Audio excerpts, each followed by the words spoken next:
todo o contexto de Abraão, nós vamos até ainda o capítulo 25, do capítulo 12 até o 25, sendo que vão ter alguns momentos aí de um outro capítulo que vão, como 19, por exemplo, que Abraão é apenas mencionado, mas estamos dentro do contexto ainda da vida de Abraão. Mas narrativas longas assim, a nossa tendência é ficar com aquilo que nos salta os olhos, ficar com aquilo que nos chama mais a atenção do texto, mas em especial este capítulo 19 vai merecer todo ele uma atenção diferenciada. Eu não tenho tempo, eu estou numa luta grande com o tempo para poder trabalhar tudo que esses textos nos trazem de informações para a nossa vida e de como Deus tratou esses homens aqui, Deus revelando de forma muito intensa o seu caráter. E o Deus de ontem ao Deus de hoje, dá vontade de continuar falando aqui de tantas verdades práticas sobre essa convivência de Deus com essas pessoas, mas não temos tempo, então eu acabo sendo obrigado também a retirar o que mais vai ser importante para o nosso tempo juntos aqui. Mas nossa tendência quando olhamos para Gênesis 19 é achar que tudo fica ali em Sodoma e Gomorra.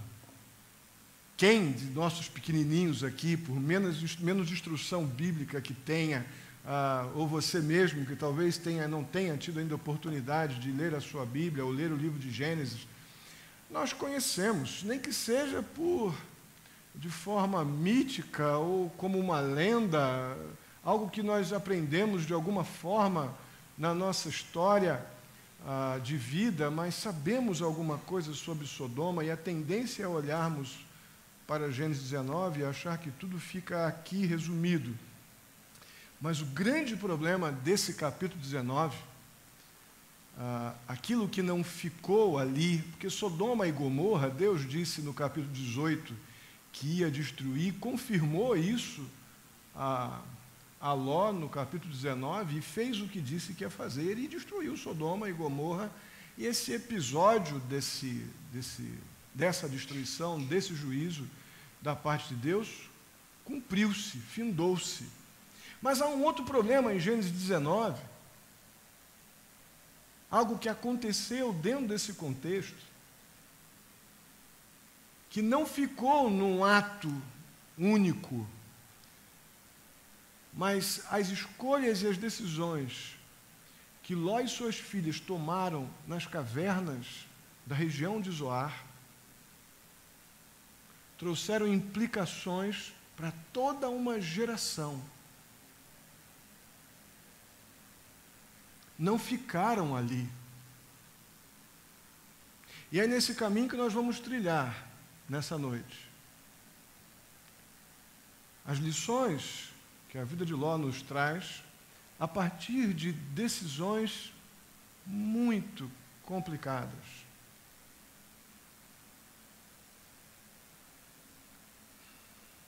Vamos orar, vamos pedir a Deus que nos ajude, nos capacite a lidar com esse texto nessa noite. Oremos. Senhor, obrigado, muito obrigado mais uma vez, porque desde a parte da tarde o Senhor nos ajuntou aqui para te adorar.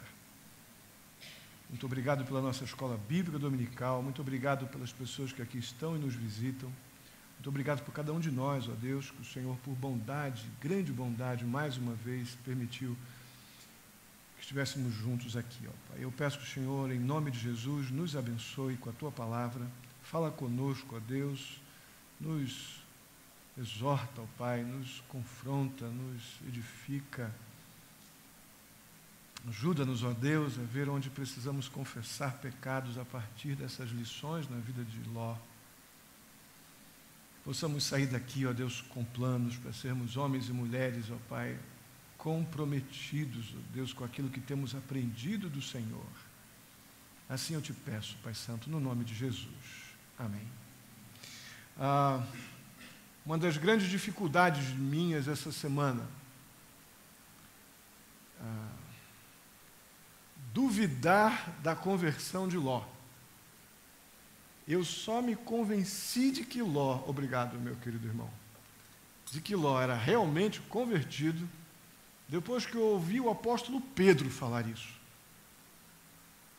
Porque, se vocês lembrarem, lá no capítulo 14, se eu não me engano, eu comentei aqui que eu acreditava que a conversão de Ló tinha sido naquele movimento onde Abraão montou um grupamento de forças especiais daqueles países ao sul do Baixo Oriente, lembram daquele mapa que eu coloquei lá em cima? E com uma minoria, eram 4 nações contra as 5 de Quedorlaomer, que era do reino do Extremo Oriente, e que havia tomado, invadido Sodoma, Gomorra, e levou Ló e seus familiares preso, cativo, como escravo. Abraão, sabendo disso, Abraão que estava lá nos carvalhos de Manrê, acampado com a sua família, tomando conhecimento disso, junta um grupamento de forças especiais e invade lá o quartel-general de Quedorlaomer, pega Ló, seus familiares e leva de volta inexplicavelmente, o lugar que os seus familiares deveriam ficar não era Sodoma, mas deveria ser lá na tenda de Abraão, mas eles voltaram para Sodoma e lá ficaram. Eu disse aqui na mensagem que eu acredito que foi neste momento que Ló havia sido convertido. Mas, à medida que nós vamos conhecendo mais de Ló, vamos duvidando como é que um cara de pau daquele pode ser um homem temente a Deus, né? E o duro é que a gente fala isso como se nós não fôssemos uns caras de pau de primeiro nível. Porque temos muito mais informações bíblicas do que Ló e fazemos coisas iguais ou piores que Ló. Não é? Enfim, foi uma luta essa semana para eu desistir da minha vaidade evangélica e ver que eu sou capaz de fazer coisas que Ló fez. Mas não é muito fácil ver num camarada oportunista, egoísta, interesseiro como Ló, um homem temente a Deus. E eu repito o que disse, que não fossem as palavras do apóstolo Pedro, eu ia prosseguir questionando. Mas olha o que Pedro diz, fora o fato de Deus dizer para Abraão que se encontrasse um justo lá em Sodoma, não destruiria a cidade, lembra? Mas Deus destruiu e ainda livrou alguns que ele decidiu ou apresentou a Abraão como justos. Mas, em particular, nosso querido apóstolo Pedro dá uma confirmada que tem que fazer a gente parar e não questionar mais. 2 Pedro 2, 7, 8 diz: livrou Ló, ou Deus livrou Ló, homem justo, que se afligia com um procedimento libertino dos que não tinham princípios morais, pois vivendo entre eles todos os dias aquele justo se atormentava em sua alma justa por causa das maldades que via e ouvia. Então nós temos que parar e crer que a Bíblia atesta que Ló era um homem crente. E vamos desdobrar esse assunto daqui em diante. Que lições, então, podemos tirar da vida de Ló, um homem tão cheio de contradições? Vamos ler, e eu vou ler o texto bíblico, não como faço usualmente, de ler todo o texto bíblico e depois voltarmos comentando, porque são 38 versículos, que eu estou muito à vontade para pregar até meia-noite. Eu não sei se você vai ficar muito feliz comigo se eu pregar até meia-noite. Então eu vou, à medida que vamos lendo, vamos comentando. Mas vamos pensar aqui inicialmente nos 3 primeiros versos aqui do capítulo 19, que dizem assim. Os 2 anjos chegaram a Sodoma ao anoitecer, e Ló estava sentado à porta da cidade. Quando os avistou, levantou-se e foi recebê-los. Prostrou-se rosto em terra e disse: meus senhores, por favor, acompanhem-me à casa de seu servo, ou do seu servo. Lá poderão lavar os pés, passar a noite e pela manhã seguir caminho. Não passaremos a noite na praça, responderam. Deixa eu mudar o tom. Não passaremos a noite na praça, responderam a Ló. Mas ele insistiu tanto com eles que finalmente o acompanharam e entraram em sua casa. Ló mandou preparar-lhes uma refeição e assar pão sem fermento, e eles comeram. Irmãos, tenta relembrar um pouquinho da mensagem de semana passada, que lá para Abraão apareceram 3 anjos à sua porta, aqueles viajantes, lá na sua casa ou na sua tenda em Manré, mas apenas 2 agora descem e vão ao vale de Sodoma e Gomorra e chegam lá ao anoitecer. E o texto nos diz que Ló estava sentado à porta da cidade e os identificou como viajantes da mesma maneira que Abraão identificou aqueles 3 quando chegaram lá à sua tenda nos carvalhos de Manré. Não de forma alguma como mensageiros de destruição, de juízo da parte do Senhor, e Ló, como um homem justo, piedoso, como disse Pedro, ele insiste, como seu tio Abraão fez, e lá dissemos que era também um testemunho da sua piedade, recebeu, insistiu que eles ficassem em sua casa, e lhes fez comida, e os tratou bem, lhes deu água, tal, além do grande perigo que seria para aqueles homens dormirem numa praça de Sodoma. A cidade era de altíssimo risco. O texto nos diz que, um pouco antes deles irem dormir, nos versos 4 e 5, todos os homens de toda a parte da cidade de Sodoma, dos mais jovens aos mais velhos, cercaram a casa de Ló. Chamaram Ló e disseram: onde estão os homens que vieram à sua casa esta noite? Traga-os para nós aqui fora, para que tenhamos relação com eles. Irmãos, estamos diante de uma coisa incrivelmente estúpida. A degradação moral era tão grande daquele povo, que o que eles estão aqui apelando é por violentarem sexualmente aqueles 2 homens que estavam na casa de Ló. A coisa é de um potencial de ruindade. E o que me chama a atenção nesse texto é que não era um grupo de pervertidos que fica na esquina, ou que ficavam numa esquina de Sodoma se drogando. Não, eram dos mais novos aos mais velhos, provavelmente adolescentes, jovens, adultos e velhos. Possivelmente até homens e mulheres. O texto nos dá esta liberdade para ver que era um consenso, havia um consenso de imoralidade e perversão na cultura daquele povo. Era grave a situação. E Ló responde aquela situação extremamente ofensiva e ameaçadora de uma forma, no mínimo, estranha.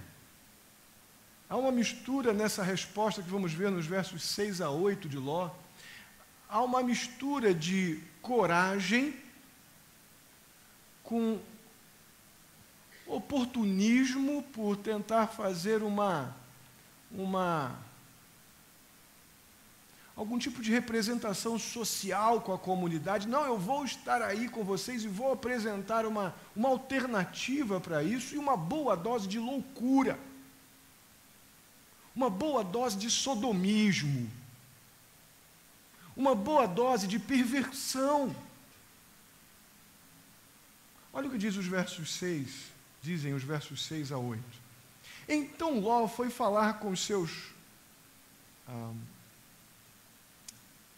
deixa eu ver aqui, que eu acho que pulou algum slide. Não, é isso mesmo, só um instante. Vamos ler nas nossas Bíblias. Versos 6 a 8, acompanhe aí comigo. Ló saiu da casa, fechou a porta atrás de si e lhes disse: não, meus amigos, é provável que tivesse aqui algum parceiro de bate-papo ou de jogo de biriba, um dominó em alguma praça de Sodoma.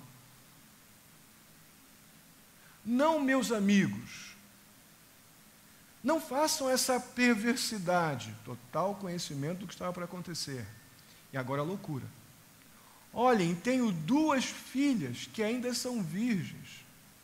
vou trazê-las para que vocês façam com elas o que bem entenderem. Mas não façam nada a estes homens, porque se acham debaixo da proteção do meu teto. Uau! Felizmente, a multidão ali fora da casa de Ló recusou a oferta de Ló, mas devo dizer que as consequências dessas frases, dessa atitude que Ló toma em relação ao que ele ofereceu como barganha pela proteção dos seus hóspedes, isso não vai ficar sem desdobramentos. Veremos mais adiante. A oposição de Ló ali irritou demais as pessoas do lado de fora de sua porta. Eles começaram a ameaçar ferozmente a Ló e seus familiares, mas em particular a Ló, a ponto, eu creio que isso estava acontecendo já do lado de fora da porta, né?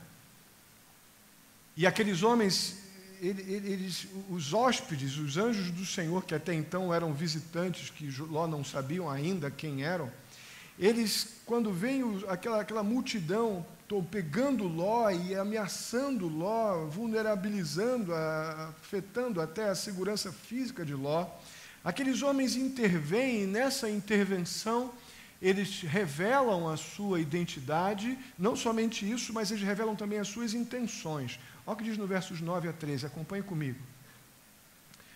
Saia da frente, gritaram, e disseram: este homem chegou aqui como estrangeiro e agora quer ser juiz, dizendo aqueles homens: faremos a você pior do que eles. Então empurraram Ló com violência e avançaram para arrombar a porta.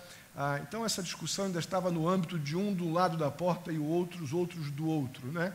Nisso os dois visitantes agarraram Ló, creio que já com a porta derrubada, puxaram-no para dentro e fecharam a porta, continuando aí até o verso 13. Depois feriram de cegueira os homens que estavam à porta da casa, dos mais jovens aos mais velhos, de maneira que não conseguiam encontrar a porta. Os dois homens perguntaram a Ló: você tem mais alguém na cidade, genros, filhas, ou qualquer outro parente? Tire-os daqui, porque estamos para destruir este lugar. As acusações feitas ao Senhor contra este povo são tantas que ele nos enviou para destruir a cidade ou as cidades. Com isso nós percebemos que os homens ali já demonstraram a sua identidade, né? Já demonstraram quem são, homens que vêm da parte de Deus, por terem gerado cegueira àqueles homens ali. Agora Ló já sabe diante de quem estão e o que eles estão fazendo ali, e diante desta ordem que eles dão a Ló, nesse ambiente ainda meio tumultuado, meio aflitivo, os homens dizem a Ló: pegue a sua família, seus genros, suas filhas, sua mulher, prepare-se para sair, avisa eles e tal. Aí vem uma reação de Ló a tudo isso. Ló seguramente estava apavorado. Seus parentes imediatos ali não estavam acostumados a ver Ló tomar atitudes assim tão espirituais, tão impositivas, e simplesmente os familiares de Ló acharam que ele estava brincando. Não estavam acostumados a ver Ló falar de coisas espirituais assim tão seriamente. Olha o que aconteceu no verso 14. Então Ló foi falar com os seus genros, os quais iam casar-se com suas filhas, e lhes disse: saiam imediatamente deste lugar, porque o Senhor está para destruir a cidade. Mas eles pensaram que Ló estava brincando. Nunca tinham ouvido Ló falar nesse tom, ainda mais sob algum tipo de juízo da parte de Deus. Não, Ló nunca foi desses. Irmãos, por que os parentes de Ló não levaram Ló a sério diante de uma situação tão grave? Eu creio que não temos muitas alternativas a não ser o fato de que Ló nunca havia falado de sua fé antes. Ló nunca havia falado sobre o Deus de Abraão, sobre os grandes desafios já enfrentados na sua convivência com Abraão, as ordens que foram desobedecidas por Abraão, é a maneira como Deus tratou, e a maneira como Deus tratou também Abraão diante das ordens obedecidas. Ló não havia testemunhado ainda do amor e da justiça de Deus. Alguma coisa tipo julgamento era completamente novo e improvável para a sua família.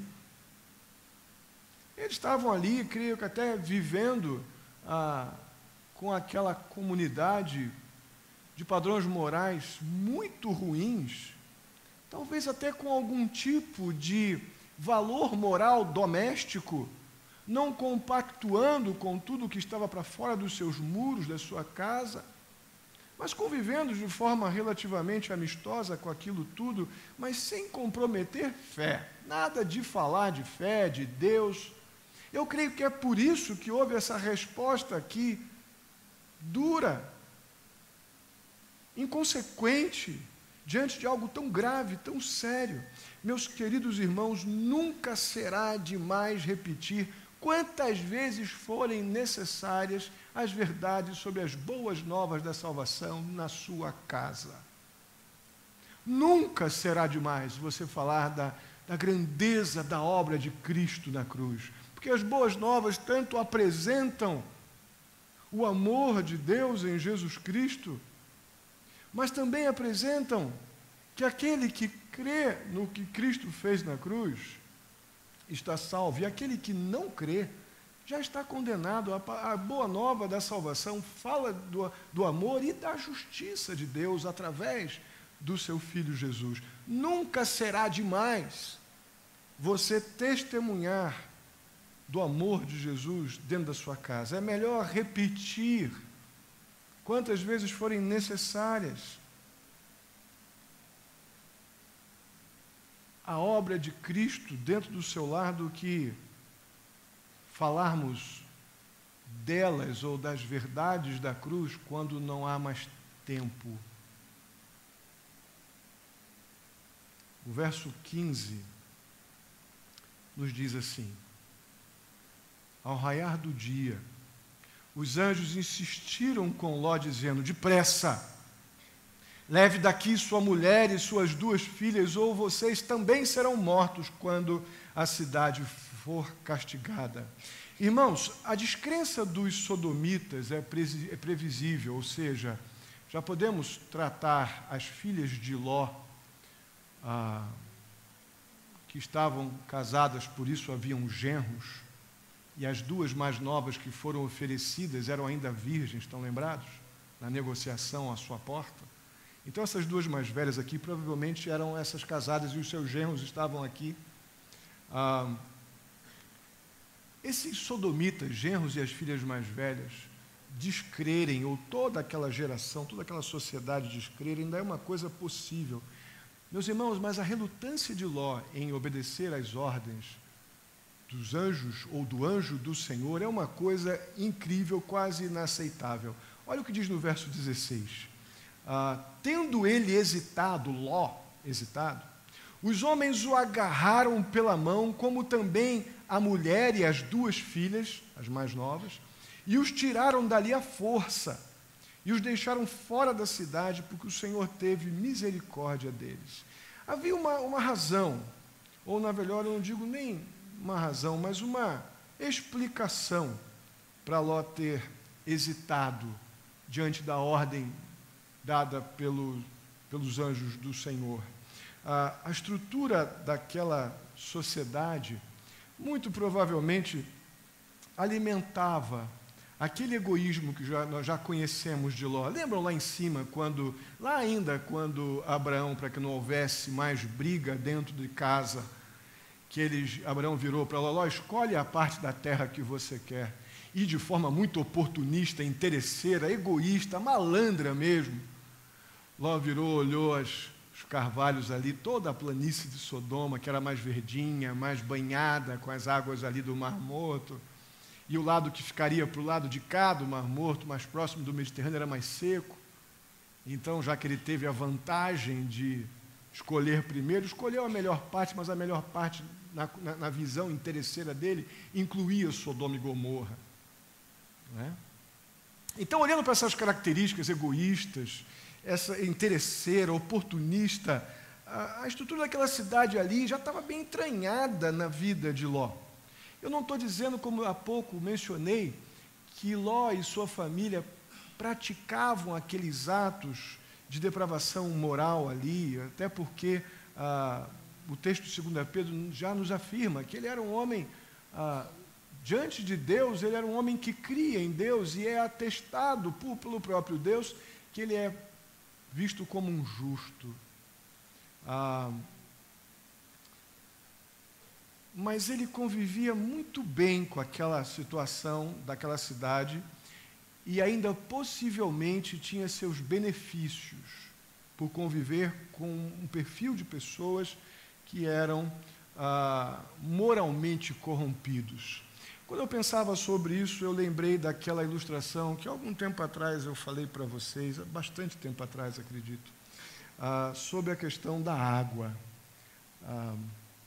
Ló convivia bem com aquela corrupção, porque ele tirava alguns benefícios daquela corrupção, provavelmente. Mas uma coisa é fato. A água está branquinha? Está bonita? Você acredita que tem água aqui dentro? Eu vou provar para você que tem água. Vou beber. Tem água. E está boa. Achei vocês com sede agora, né? Mas vamos fazer o seguinte. Deixa eu pegar aqui uma gotinha de esgoto. Só uma gotinha.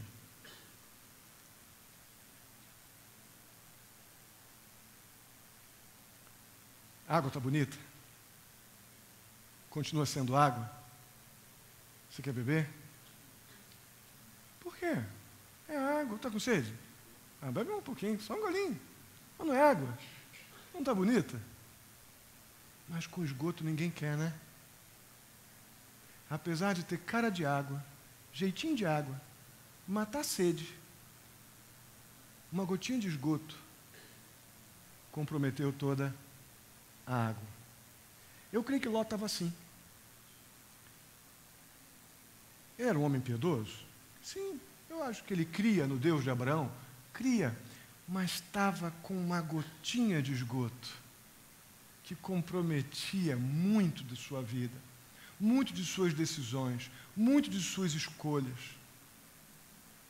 Afetava moralmente e espiritualmente este homem. E o que mais me assusta é que temos uma tendência de nos satisfazer com a aparência cristã, evangélica. E nos conformar com as gotinhas de esgoto.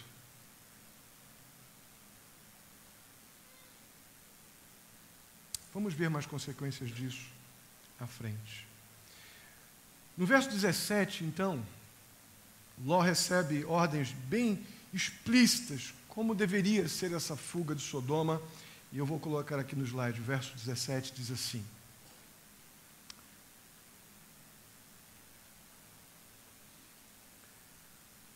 os anjos, de forma bem imperativa, né? Assim que os tiraram da cidade, um deles disse a Ló, o anjo do Senhor: fuja, por amor à vida, não olhe para trás e não pare em lugar nenhum da planície. Fuja para as montanhas ou será morto. Aquela gotinha de esgoto, poxa vida. Ló ainda resiste, irmãos.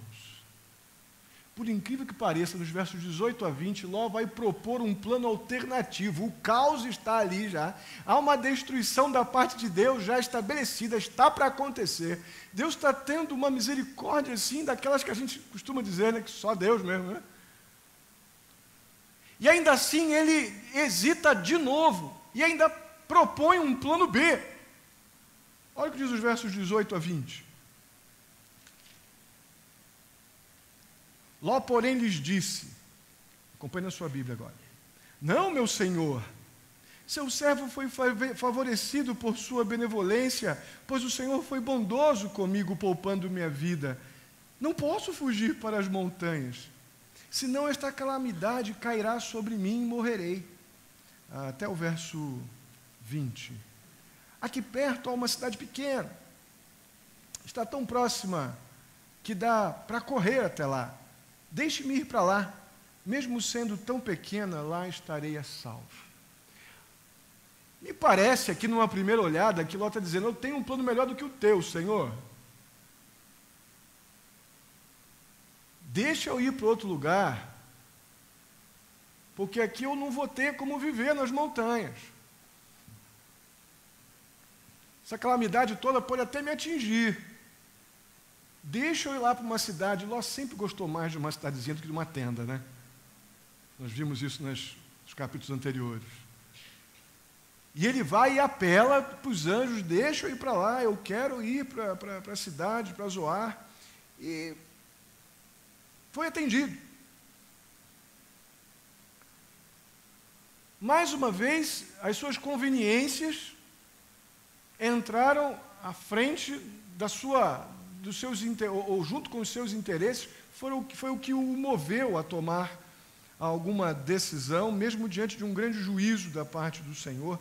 Isso me assusta, porque eu vejo muito a possibilidade de vermos aqui episódios da nossa própria história. Como nossos movimentos acabam sendo muito afetados pelas nossas conveniências e interesses. E o duro é que quando os nossos movimentos espirituais, nossa obediência fica condicionada às nossas conveniências e interesses, não estamos muito diferentes do que uma água com cara de água, mas contaminada pelo esgoto.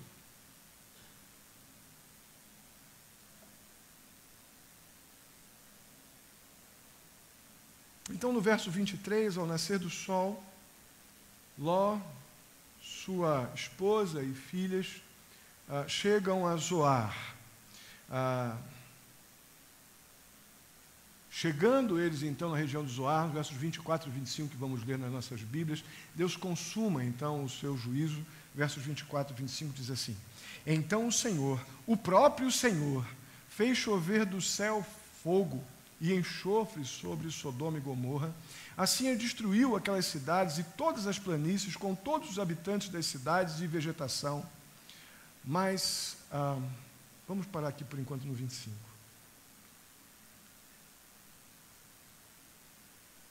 Deus fez exatamente o que disse que faria. O que Ló não contava é com o que aconteceu no verso 26. Mas não contava mesmo. A morte de sua esposa foi um acréscimo trágico naquele momento. Mas a mulher de Ló, faltou o olhou aí, né? Olhou para trás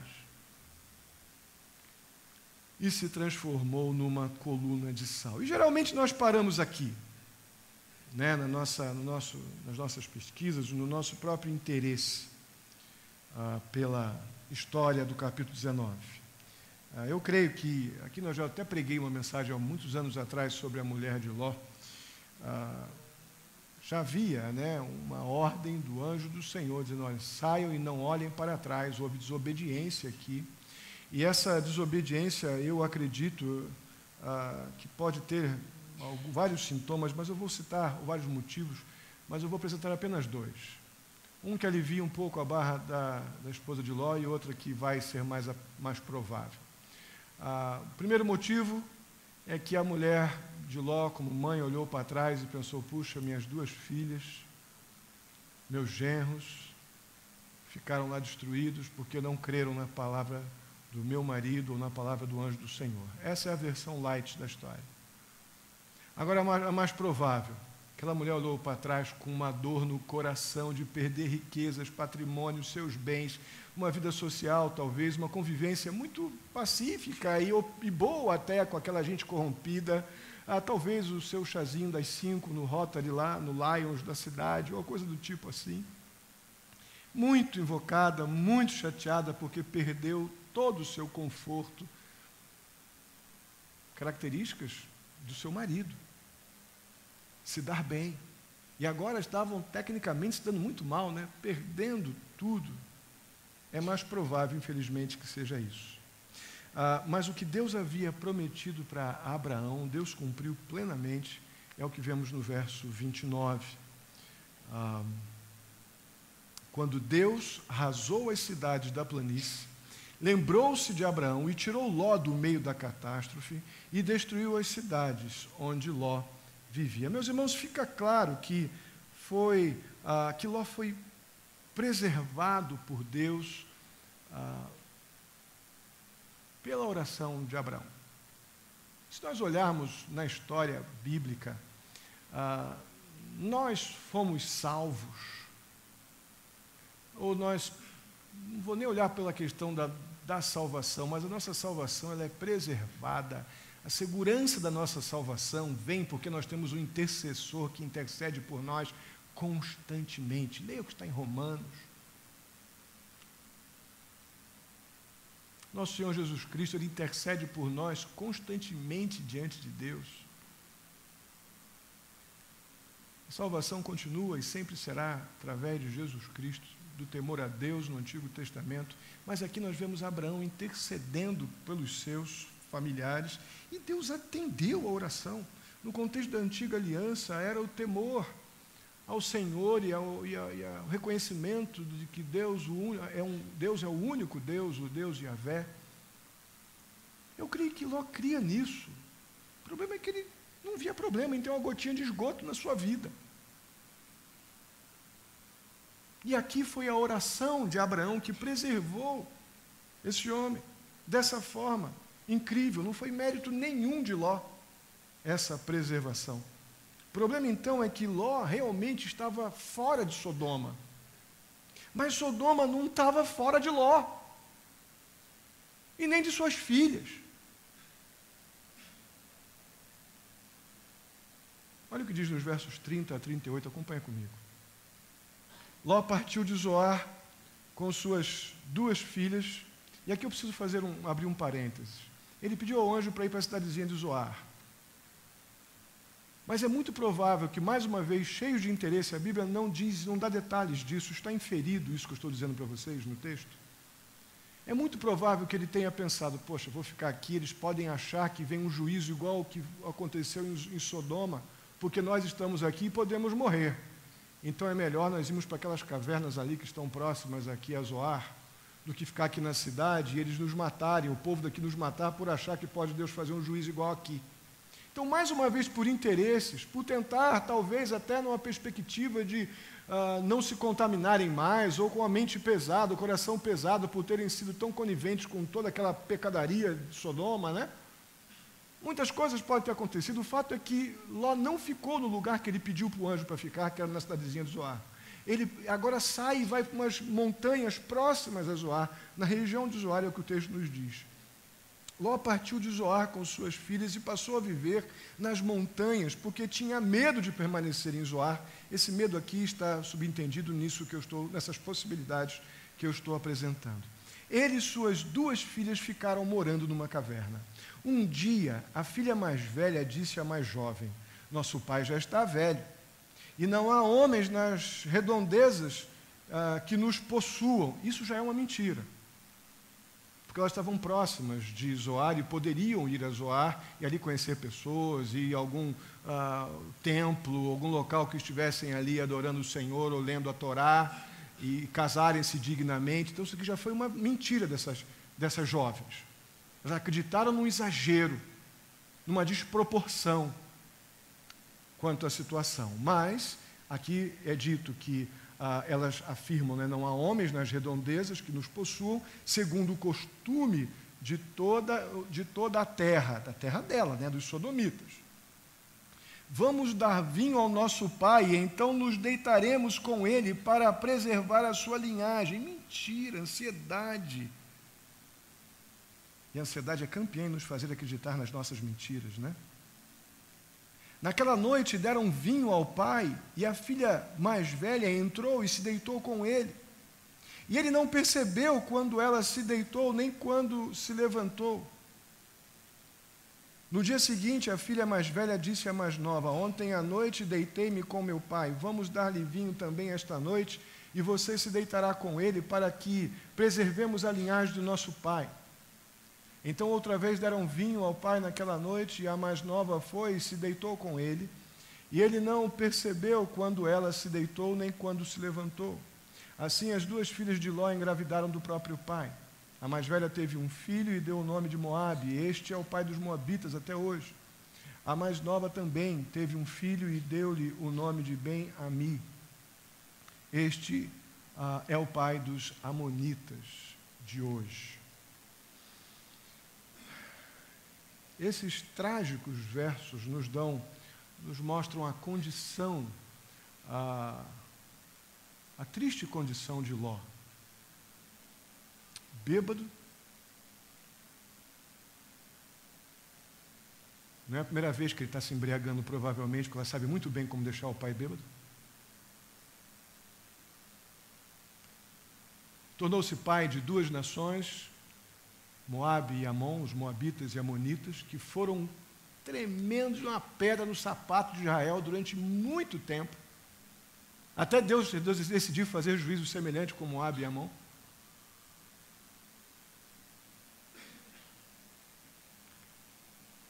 Ló termina sua vida completamente desmoralizado, espiritualmente fracassado. Terminar a sua história assim é algo que não vale a pena. O pecado nunca vale a pena. Eu quero terminar com duas verdades. Quase terminar, não acreditem muito não, eu vou terminar já já. Com duas verdades muito importantes. Tem muita coisa para falar desse texto, mas eu quero citar duas bem significativas. A primeira delas são as semelhanças entre Sodoma e a nossa sociedade hoje. As semelhanças são angustiantes. Semelhanças de Sodoma e do que acontece hoje no nosso país, no nosso mundo. É angustiante, irmãos. Imoralidade e todo tipo de perversão está se tornando a norma. Na área sexual, em particular, ou em especial.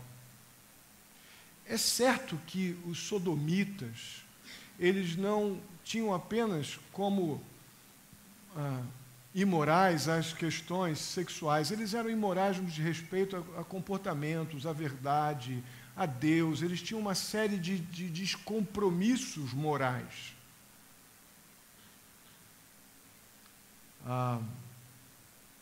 Mas a Bíblia Deus decidiu permitir que ficasse em destaque em relação a Sodoma a questão da imoralidade ou da perversidade sexual ou da homossexualidade, como algo que ficou em destaque, para que toda uma existência humana testemunhasse. Aqui não diz que o problema deles era com cheques sem fundo, que eram ladrões, que não pagavam seus empregados, que, enfim, que extorquiam, que eram políticos fraudulentos ou corruptos. Não diz isso. É provável que seja isso tudo também. Mas Deus decidiu que deixaria aqui como um testemunho para toda a humanidade, até o dia que estivermos para sempre com Cristo no céu. Todos nós, todo ser humano teria contato com esta verdade sobre Sodoma. Um povo moralmente corrompido, sexualmente, promíscuo. Tanto lá nos dias de Ló, meus irmãos, quanto nos nossos dias, o homossexualismo não é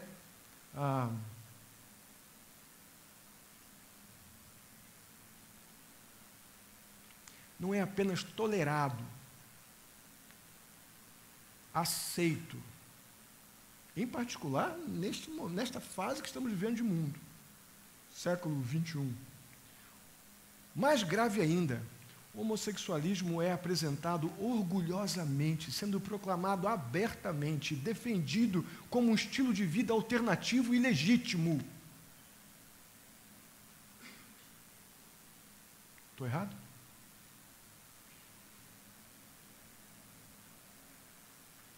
E, para corroborar com o que eu estou dizendo aqui, essa semana saiu um diário oficial, decisão do Congresso Federal, que é proibido, vai ser enquadrado agora como crime de... como é que é o termo? xenofobia, a pessoa que impedir uma pessoa, um homossexual, ou um bissexual, ou o transexual, de apresentar-se com outro nome que não é o dele da certidão de nascimento. Ele está agora autorizado a ser identificado e chamado no ambiente de trabalho, nas escolas, onde ele estiver, pelo nome que ele escolher e não mais o dele, que foi dado em certidão de nascimento.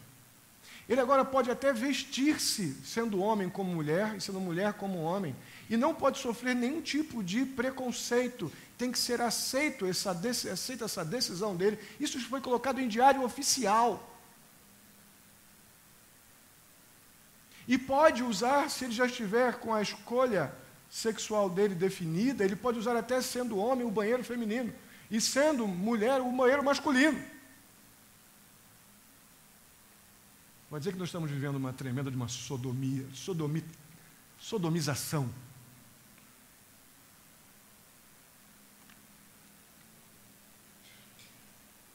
Homossexualidade sempre será considerada pecado na Bíblia. Você quer ler um pouco mais? Tem muita coisa para você ler. Mas vá em Romanos, capítulo 1, versos do 20 a 27. Não agora não, vá fazer isso em casa. E Sodoma ficou conhecida nas Escrituras. E de uma forma, dentro do meio religioso, cultural, como o que aconteceu em Sodoma, como algo fruto de uma depravação, como um mal, uma depravação moral, ou como um mal para uma sociedade. O que aconteceu lá foi considerado algo perverso, mal e depravado pelas Escrituras. Depois você pode ir para Deuteronômio 23, versos 17 em diante, Jó 36, versos 14 e 15, 1 Coríntios, capítulo 6, versos 10 e 11, 1 Timóteo, capítulo 1, verso 10. Você vai encontrar com mais riqueza de uma fraseologia, com uma melhor, na versão revista e corrigida, está mais claro lá. Depois, se você quiser essas passagens, me manda um e-mail, eu te dou o esboço, como você quiser. Mande um e-mail para pibmg@terra.com.br. Irmãos, julgamos a princípio que nada pode ser, então, mais duro quanto o que aconteceu àquelas cidades, esse juízo duríssimo de Deus, e foi mesmo. Foi algo assim, bem derradeiro da parte de Deus, diante de tanta ruína moral. Mas existe uma outra realidade que é tão ofensiva e está debaixo de juízo, tanto quanto a situação de Sodoma, é quando aquelas pessoas, ou quando o ser humano decide não dar ouvidos às palavras do Senhor. Quando o ser humano resolve não ouvir o que Deus nos fala pela sua palavra, por tantas maneiras maravilhosas que Deus se apresenta a nós, em particular pela exposição da sua palavra, e a gente endurece o nosso coração. Também essa situação coloca esses que não dão ouvidos à palavra do Senhor, coloca numa situação de juízo tão grave quanto aquela lá de Sodoma e Gomorra. Olha o que diz, em particular, olha o que diz aqui Jesus no contexto de enviar os discípulos lá em Mateus capítulo 10, verso 14 e 15, vou colocar aqui o slide. Jesus está enviando os discípulos para anunciarem as boas novas da salvação em toda aquela região ali da Galileia, Judeia, Pérea, toda aquela região ali do Oriente Médio Antigo. Olha o que Jesus diz para os discípulos: se alguém não os receber e nem ouvir suas palavras, eles estavam anunciando as boas novas do Evangelho, sacudam a poeira dos pés quando saírem daquela casa ou cidade. Eu lhes digo a verdade, no dia do juízo, haverá menor rigor para Sodoma e Gomorra do que para aquela cidade que ouviu a mensagem da boa nova, do amor de Jesus e renegou, do que aquele que você acha que foi tão ruim em Sodoma. Você não sabe o que espera aqueles que negam as boas novas da salvação, o presente de Deus. Uau!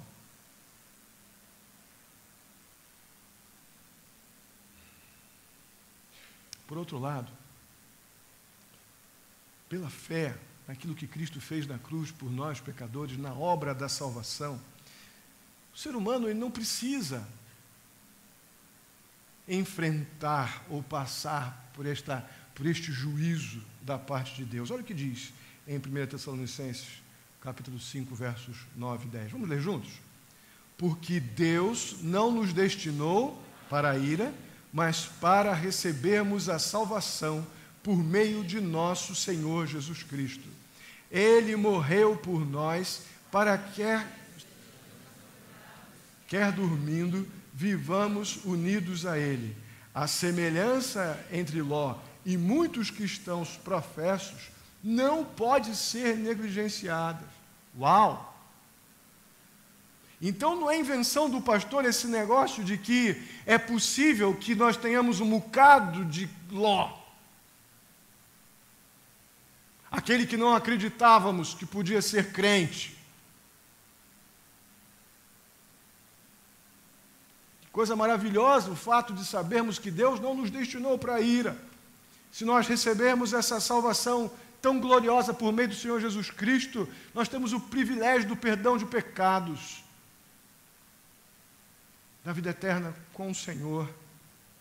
Ele morreu por nós para que quer estejamos acordados, quer dormindo.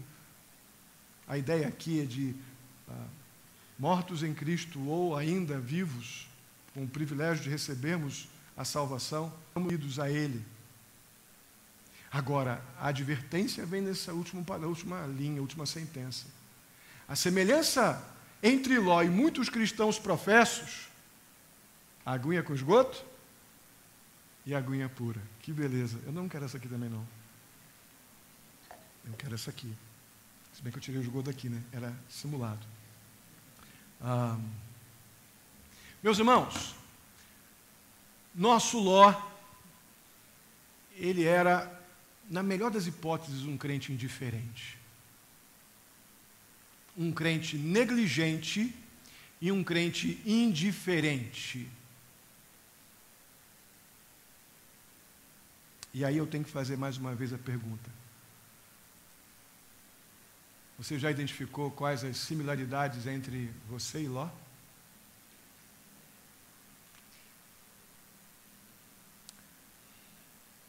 Eu acredito que esse é um ótimo momento da gente olhar nosso egoísmo, nossa avareza, nosso oportunismo, nosso interesse, nosso viver interesseiro. E avaliar diante de Deus e ver que isso não fica aos olhos de Deus simplesmente esquecido. Nossa convivência amistosa com o mundo, como se nada tivesse acontecendo no mundo. Isso não fica esquecido aos olhos de Deus. Que momento maravilhoso para chamar a nossa indiferença, a nossa negligência de pecado. Que hora ótima para nós confessarmos isso diante de Deus. Que oportunidade preciosa para ver que Deus não faz vista grossa a essas gotinhas de esgoto que a gente permita que se acomode em nossa corrente sanguínea, em nossa vida espiritual. Encontramos aqui respostas por que de não termos consistência espiritual para lidarmos com alguns desafios da vida e apelamos para as coisas mais absurdas, mesmo já crendo em Jesus há tanto tempo.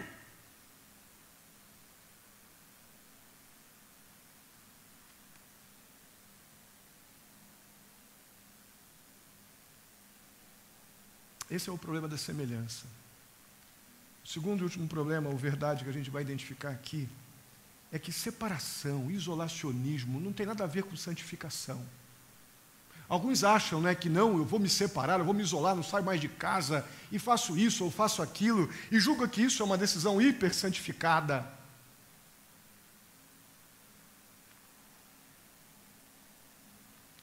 Ló conviveu com aquela sociedade imoral de Sodoma, a princípio, sem praticar o que os sodomitas faziam na prática, na dinâmica deles do dia a dia. Jesus também conviveu com pecadores. E literalmente sem praticar o que aqueles pecadores faziam, e foi altamente perseguido e criticado por isso. Depois você lê Marcos capítulo 2, que vai falar bastante sobre isso. Mas qual a diferença entre os dois? Jesus conviveu com pecadores e incansavelmente, até a sua morte, anunciou a realidade da condenação que há para o homem que permanece nos seus pecados e a salvação que aquele que cresce de que ele era o Filho de Deus, que veio tirar o pecado do mundo e veio morrer pelo mundo, esse estaria salvo. Jesus anunciou, falou isso o tempo todo, convivendo com pecadores. Já Ló não. Ló permaneceu em silêncio absoluto, muito provavelmente. Espiritualmente, Ló não fez diferença nenhuma, nem na sociedade que ele vivia, nem dentro da sua casa, com a sua mulher e com os seus filhos e genros. Ficou calado. Uma maneira bem diferente, né, irmãos, da gente estar no mundo. Se você pega ali a oração de Jesus, é fantástica, em João 17, vamos daqui a pouco mencioná-la. Jesus apela que os homens estejam no mundo, mas que não façam parte do mundo. Viver no meio de uma geração corrompida e perversa, irmãos, não tem jeito, nós estamos aqui. Isso não é pecado, nós estamos aqui para sermos sal e sermos luz. Deus nos inseriu nesse contexto de mundo que estamos hoje. Mas deixar de proclamar a mensagem do pecado, da justiça e do juízo é sim, é pecado sim. Neste mundo que estamos inseridos. O fato é que o plano de Ló de se isolar lá nas cavernas de Zoar não funcionou. O esperto, o ajeitado, o oportunista, o malandrão, o bom de jogo, né? Se deu mal, Ló. O plano dele não deu certo. O maior fracasso de Ló não foi na cidade, o maior fracasso de Ló foi nas cavernas.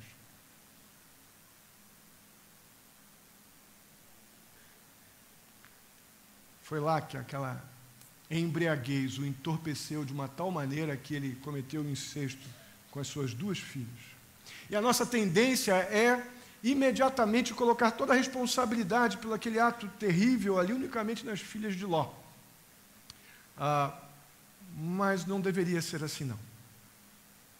Além do fato do incesto ser provavelmente algo que aquelas filhas de Ló viam costumeiramente na dinâmica da vida social de um sodomita, não deveria ser incomum o incesto na realidade de Sodoma. Tem algo ainda mais grave, mais sério. Provavelmente elas estavam também à porta, quando Ló, lá no verso 8, diz assim para aquela gente que estava lá de fora querendo estuprar os seus visitantes: façam isso não, eu dou minhas filhas para vocês fazerem com elas o que vocês quiserem. Lembra do verso 8? Que eu disse que aquilo não ia trazer consequências? Pois é. A partir de Ló, do estilo de vida que Ló escolheu tomar, suas filhas aprenderam que a moralidade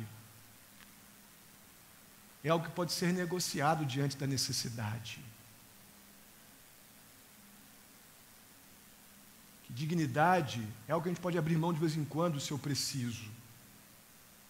A verdade pode ser negociada pela mentira se não tiver jeito.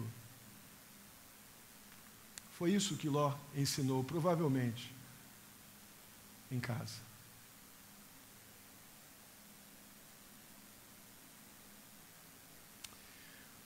Eu creio que muitos de nós, pais, nós estamos bem preocupados com a realidade do mundo que a gente está vivendo, e essa preocupação é altamente legítima.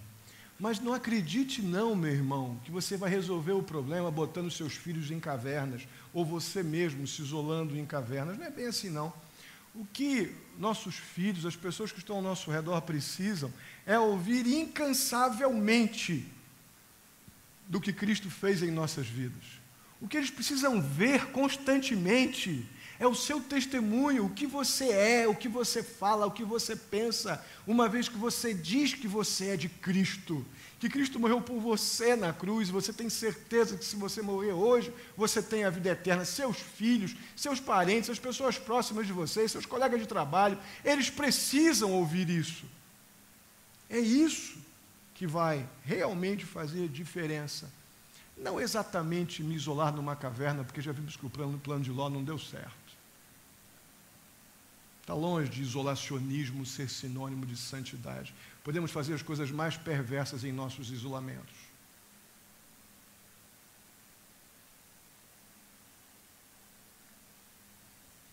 Eu creio que essa santa preocupação de sermos testemunhas vivas e fiéis do que Cristo fez em nossa vida e continua fazendo, essa é a melhor maneira de sermos guardados do mal em qualquer tempo e em qualquer lugar. E aí lá em João 17, no verso 15, na própria oração, no próprio pedido que o Senhor Jesus faz a Deus por nós, ele diz assim: não peço que os tires do mundo, mas que os livres do mal. Nem o Senhor Jesus disse: isola numa caverna para não ver ninguém. Mas nos convoca sim a sermos livrados do mal e nos diz como. Um viver realmente que revele a quem pertencemos ou de quem somos. Muitos dos pecados dos nossos filhos, irmãos, não são aprendidos no mundo, não, mas são aprendidos com os pais, dentro de casa. Nós precisamos muito rever o quanto de Ló nós estamos levando para casa.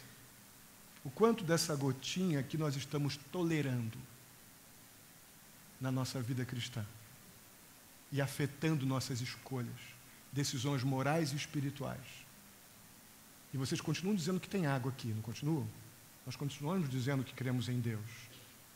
Mas definitivamente precisamos rejeitar a indiferença e a negligência.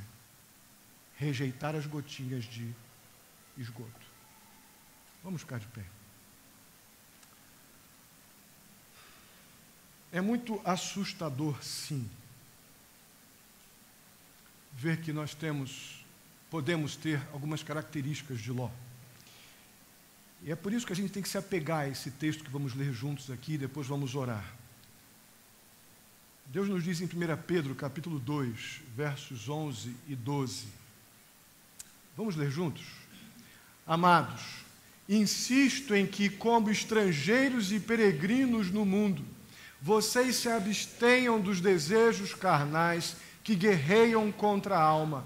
Vivam entre os pagãos de maneira exemplar, para que, mesmo que eles os acusem de praticar o mal, observem as boas obras que vocês praticam e glorifiquem a Deus no dia da...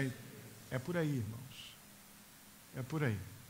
Que aqueles que convivam com nós possam, em nome de Jesus, também junto conosco, glorificar a Deus no dia da vinda do nosso Senhor Jesus Cristo, pelo nosso bom testemunho, pela nossa fidelidade, pela nossa luta pública contra o pecado.